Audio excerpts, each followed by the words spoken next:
সবাইকে সংবাদ এক নজরে স্বাগত। সঙ্গে আছি শেখ সাব্বির হোসেন।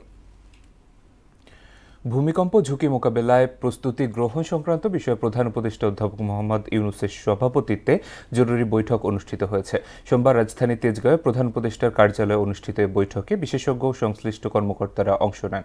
ভূমিকম্পের প্রস্তুতি সংক্রান্ত বিশেষজ্ঞ সংশ্লিষ্ট কর্মকর্তাদের নিয়ে প্রধান উপদেষ্টা মোহাম্মদ ইউনূসের জরুরি বৈঠকে টাস্ক ফোর্স গঠন করার বিষয়ে সিদ্ধান্ত এসেছে।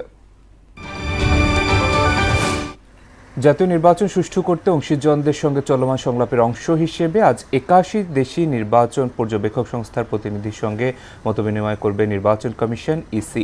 আগারগাঁও নির্বাচন ভবনে সম্মেলন কক্ষে প্রধান নির্বাচন কমিশনার এএমএম নাসির উদ্দিনের সভাপতিত্বে সকাল 10:30 থেকে 40 এবং বেলা 2টা থেকে 41 পর্যবেক্ষক সংস্থার সঙ্গে মতবিনিময় সভা হবে।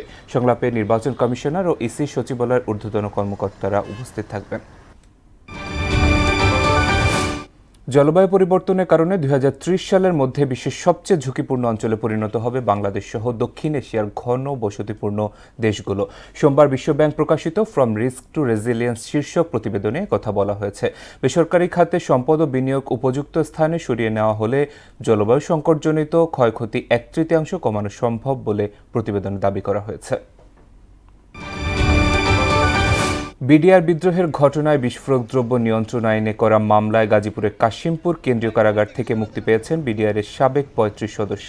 সোমবার রাতে তারা পর্যায়ক্রমে কারাগার থেকে বের হন। এ সময় কারা ফটকের সামনে তাদের আত্মীয় স্বজনরা উপস্থিত ছিলেন। এর আগে গত বৃহস্পতিবার 53 জন জামিন মঞ্জুর করে আদালত। কক্সবাজারের টেকনাফ সীমান্তে অভিযান চালিয়ে বিপুল পরিমাণ ইয়াবা উদ্ধার করেছে বর্ডার গার্ড বাংলাদেশ। গত 3 দিনে টেকনাফ ব্যাটালিয়ন মোট 6টি অভিযানে প্রায় 4.5 লাখ পিস ইয়াবা জব্দ করে এবং 10 জনকে আটক করেছে।